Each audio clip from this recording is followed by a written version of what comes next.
Guys, आप सभी का स्वागत है हमारे इस नए कोर्स के नए वीडियो में जिसका टाइटल है create welcome page and set रीडायरेक्शंस।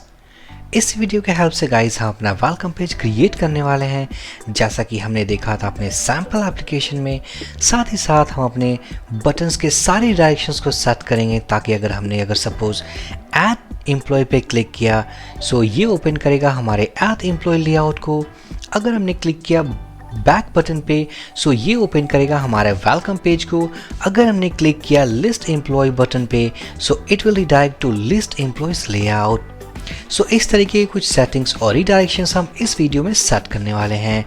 मैं जाऊंगा अपने एडिटर पे। सो सबसे पहले हमें कुछ इस तरीके का वेलकम पेज चाहिए, जहां पर हमारे पास एक हेडिंग होगा सेंटर्ड अलाइंड। उसके बाद हमारे पास एक बूटस्ट्रैप पैनल होगा, और इस बूटस्ट्रैप पैनल के अंदर हमारे पास दो बटन्स अवेलेबल होंगे, कॉल्ड ऐड एम्प्लॉय, और जो दूसरा बटन होगा वो होगा लिस्ट एम्प्लॉयज। मैं जाऊंगा अपने एडिटर पे, और इस एडिटर में हमारे पास index.php अवेलेबल है। फिलहाल हमारे पास कोई कोड नहीं है, तो मैं वापस से डिलीट एम्प्लॉय का हम सारा कोड कॉपी करने वाले हैं। कॉपी करने के बाद हम जाएंगे अपने इस index.php, मैं इसे यहाँ पेस्ट कर दूंगा। पेस्ट करने के बाद हमें कोई भी फॉर्म टैग नहीं चाहिए, मैं इसे रिमूव करने वाला हूँ। साथ ही साथ अब इस टाइटल होगा इस पेज का, वो होगा हमारा एम्प्लॉय बेस्ड CRUD एप्लीकेशन। इसके बाद हमारे पास यहाँ पर जो टॉपिक चाहिए, अगर मैं इस हेडिंग को ही कॉपी कर लूँ, मैं इसे यहाँ पेस्ट कर दूंगा। पेस्ट करने के बाद अगर मैं index.php मीन्स अगर मैं इसे रिमूव कर दूँ, एंटर प्रेस करूँ, सो हमारे पास वही लेबल है, बट ये लेफ्ट अलाइंड है। हमें इसे सेंटर अलाइन करना है। साथ ही साथ हमें ये पैनल हेडिंग भी नहीं चाहिए। उसके लिए हम क्या करेंगे, सबसे पहले हम इस पैनल हेडिंग को रिमूव करने वाले हैं, और ये हमारा जो टाइटल है हम उसे सेंटर अलाइन करने वाले हैं। So text align equals to centre. इस पैनल बॉडी के अंदर हम दो बटन्स क्रिएट करेंगे। सो मैं यूज़ करने वाला हूँ एंकर टैग हैश सिंबल, और यहाँ पर हम लिखने वाले हैं जो हमारा पहला बटन होगा वो होगा ऐड एम्प्लॉय। क्लास यूज़ करने वाले हैं btn प्राइमरी, और जो दूसरा बटन हम क्रिएट करने वाले हैं वो होगा हमारा लिस्ट एम्प्लॉयज, और ये यूज़ करने वाला है btn सक्सेस। अगर मैं सेव कर दूं, ब्राउज़र पे जाऊं, रिलोड करूं, सो हमारे पास कुछ इस तरीके के लेआउट्स अवेलेबल है, जहां पर हमारे पास दो बटन्स हैं, add employee and list employees. अब यहाँ पर हमने इस लेआउट के हेल्प से अगर हमने क्लिक किया ऐड एम्प्लॉय, ये रिडायरेक्ट होना चाहिए हमारे इस ऐड एम्प्लॉय लेआउट पे। सो हम यूज़ करने वाले हैं सिंपल कॉन्सेप्ट एंकर टैग का, जहाँ पर हम href के अंदर, इट मीन्स हाइपरलिंक के अंदर, हम ऐड एम्प्लॉय पाथ को सेट करने वाले हैं। सो मैं जाऊँगा index.php ऐड एम्प्लॉय, और ये जो ऐड एम्प्लॉय जो हमने टेम्पलेट फाइल क्रिएट किया है वो उसी फोल्डर स्ट्रक्चर में है जहाँ पर index.php भी स्टोर्ड है। सो ये है हमारा फाइल। सो दो तरीके हैं इस फाइल्स के लिंक को करने के लिए, या तो हम डायरेक्ट लिख दें add-employee.php, या हम क्या करने वाले हैं ./, इसका मतलब करेंट डायरेक्टरी के अंदर जो हमारा फाइल होगा वो होगा add-employee.php। इसी तरीके से अगर मैं लिस्ट एम्प्लॉयज़ की बात करूं, ./ मीन्स करेंट डायरेक्टरी, और ये होगा हमारा लिस्ट एम्प्लॉय.php। अगर मैं ब्राउज़र पे जाऊं, रिलोड करूं, मैं क्लिक करने वाला हूं ऐड एम्प्लॉय, ये रहा हमारा ऐड एम्प्लॉय, लिस्ट एम्प्लॉय, ये रहा हमारा लिस्ट एम्प्लॉय। अब अगर हम जाते हैं अपने ऐड एम्प्लॉय लेआउट पे, हमारे पास दो बटन्स हैं जो फिलहाल वर्किंग में नहीं है। अब अगर हमने इस पे क्लिक किया लिस्ट एम्प्लॉय, ये रिडायरेक्ट होना चाहिए हमारे लिस्ट एम्प्लॉयज टेम्पलेट पे। सो चलिए सेट करते हैं। मैं जाऊंगा अपने ऐड एम्प्लॉय लेआउट पे, और यहाँ पर जो दो बटन्स हमने अपने पैनल हेडिंग में ऐड किया है वो है हमारे बैक बटन और लिस्ट एम्प्लॉयज बटन। सो हमने यहाँ बटन टैग यूज़ किया है। अगर मैं रिमूव करके अगर मैं यूज़ करूँ एंकर टैग और इसके हाइपरलिंक में मैं डालूंगा पाथ अपने लिस्ट एम्प्लॉय का। So ./ it means current directory list employee .php। और बैक बटन के लिए सबसे पहले हम इस बटन टैग को एंकर में कन्वर्ट करेंगे और उसके बाद अगर हमने बैक बटन पे क्लिक किया ये रिडायरेक्ट होगा हमारे वेलकम पेज पे, मतलब index.php। सो ये index.php या तो आप डायरेक्ट index.php लिख सकते हो या सीधा हम अगर करंट डायरेक्टरी पे रिडायरेक्ट हो जाएं so automatically PHP will execute index.php। By default index.php run होगी। सो सक्सेसफुली हमने अपने ऐड एम्प्लॉय लेआउट पर रिडायरेक्शंस को सेट कर दिया है।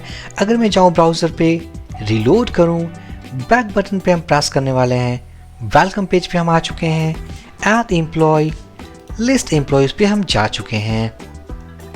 अब इसी तरीके से अब लिस्ट एम्प्लॉयज टेम्पलेट में आने के बाद अब यहाँ पर दो बटन्स अभी फिलहाल वर्किंग नहीं है। अब इस लेआउट के लिए हमें रीडायरेक्शंस पे काम करना है। सो चलिए हम लिस्ट एम्प्लॉयज लेआउट को ओपन करते हैं। सबसे पहले हम इस हेडिंग बटन्स को चेंज करके हम इसे कन्वर्ट करने वाले हैं अपने एंकर टैग में। Anchor tag anchor tag anchor tag और ये बैक बटन। सो हाइपरलिंक ./ और ये हमारा ऐड एम्प्लॉय। सो हाइपरलिंक ./add-employee.php। साथ ही साथ हमारे इस लिस्ट एम्प्लॉयज लेआउट में हमारे पास दो एक्स्ट्रा बटन्स हैं, एडिट एंड डिलीट। सो यहाँ पर भी हम रिडायरेक्शंस को सेट कर सकते हैं क्योंकि हमारे पास लेआउट्स अवेलेबल हैं। मैं जाऊँगा अपने इस एडिट बटन पे और यहाँ पर हम पुट करने वाले हैं ./ और ये होगा हमारा एडिट एम्प्लॉय। बट जैसा कि हमने डिस्कस किया था, किसी भी एम्प्लॉय को अपडेट करने के पहले हमें उस एम्प्लॉय की आईडी के बेसिस पे उसके एग्जिस्टिंग इन्फॉर्मेशंस को गेट करना होगा। सो उसके लिए हम अपने यूआरएल में क्वेरी स्ट्रिंग पैरामीटर के हेल्प से हम एम्प्लॉय आईडी को पास करेंगे। सो क्वेरी स्ट्रिंग क्वेश्चन मार्क और यहाँ पर मैं टाइप करूँ imp_id इक्वल्स टू 1। अभी फ़िलहाल हमारे पास कोई डायनेमिसिटी नहीं है, सो इसीलिए इस एम्प्लॉय को हमने कंसिडर किया है एम्प्लॉय आईडी 1। उसी वजह से हमने इस क्वेरी स्ट्रिंग पैरामीटर imp_id में हमने 1 पास किया है। अगर डायनेमिक तरीके से इस एम्प्लॉय की अगर आईडी वैल्यू 5 होगी तो हमें 5 पास करना होगा। इसी तरीके से डिलीट बटन के लिए ./delete-employee query string parameter imp_id equals to 1। अगर मैं सेव कर दूं, ब्राउज़र पे जाऊं, रिलोड करूं, सो यहाँ पर जो दो बटन्स बनाए थे, बैक बटन वर्किंग में है, list employees add employee working में है, लिस्ट एम्प्लॉयज। अगर मैं क्लिक करूं एडिट, सो edit-employee और यहाँ पर imp_id। सो इस imp_id जिसका वैल्यू 1 है, इस 1 के बेसिस पे हमें एग्जिस्टिंग वैल्यूज़ को गेट करना है, इस फॉर्म पे पुट करना है और पुट करने के साथ साथ हम अपने एम्प्लॉय को इन्फॉर्मेशंस को अपडेट करेंगे। उसी तरीके से अभी फ़िलहाल वर्किंग नहीं है। उसी तरीके से हमारे पास डिलीट बटन है और ये हमारा delete-employee.php imp_id equals to 1। सो अब हमारे पास दो लेआउट्स पेंडिंग हैं जिस पे हमें रीडायरेक्शन सेट करने हैं। वो है हमारा update employee means edit employee.php and जो दूसरा है वो है delete employee.php। सो सबसे पहले हम सेट करेंगे अपने edit-employee.php। मैं जाऊंगा अपने इस पैनल हेडिंग पे। सबसे पहले हम चेंज करने वाले हैं इस बटन टैग को एंकर टैग के साथ। हाइपरलिंक करंट डायरेक्टरी ./, यहाँ पर जो हमारे पास लिंक है वो है ऐड एम्प्लॉय। सो ./add employee इस बटन में मीन्स इस एडिट लेआउट पे अब हमारे पास इस दो बटन्स के अलावा कुछ नहीं है। सो दोनों हमने कर लिया edit. So add employee working, back, list employees edit, back. और अब हम काम करने वाले हैं अपने इस डिलीट एम्प्लॉय लेआउट पे। सो मैं जाऊँगा डिलीट एम्प्लॉय लेआउट पे। यहाँ पर हमारे पास 3 बटन्स हैं, 2 बटन्स जो कि पैनल हेडिंग पे अवेलेबल हैं और जो तीसरा बटन है वो है हमारा नो। अगर हमने नो पे क्लिक किया, इस कंफर्मेशन के दौरान नो पे क्लिक किया, ये रिडायरेक्ट होगा हमारे लिस्ट एम्प्लॉयज पेज पे। सो 3 बटन्स को हम सेट करने वाले हैं। सो सबसे पहले इस बटन टैग को रिप्लेस करूंगा अपने एंकर टैग के साथ, एंकर टैग और href current directory means /href./ it will be list_employee.php और यहाँ पर हम नो पे क्लिक करने के बाद हम जाने वाले हैं ./list_employee.php। सेव करने के बाद अगर मैं रिलोड करूँ, अगर हमने इस एम्प्लॉय को डिलीट करने का कंफर्मेशन मैसेज अगर हम देख पा रहे हैं, अगर हम क्लिक करें नो, ये रिडायरेक्ट होगा हमारे लिस्ट एम्प्लॉय पे, डिलीट कंफर्मेशन नो। सो हम देख सकते हैं सभी तरीके से गाइज हमारे सारे डायरेक्शंस अब वर्किंग हैं। सो नेक्स्ट वीडियो सेशन में गाइज हम अपने डेटाबेस कनेक्टिविटी का फंक्शनल पॉइंट स्टार्ट करने वाले हैं, जहां पर इस एप्लीकेशन के साथ अपने डेटाबेस टेबल को क्रिएट करेंगे। अभी फिलहाल हमारे डेटाबेस में जो टेबल हमने क्रिएट किया था इसके अंदर कोई डेटा नहीं है। अभी हमने 7 मीन्स ओनली टेबल क्रिएट किया है। सबसे पहले हम इस डेटाबेस को कनेक्ट करेंगे अपने इस एप्लीकेशन के साथ बाय यूजिंग dbconfig.php।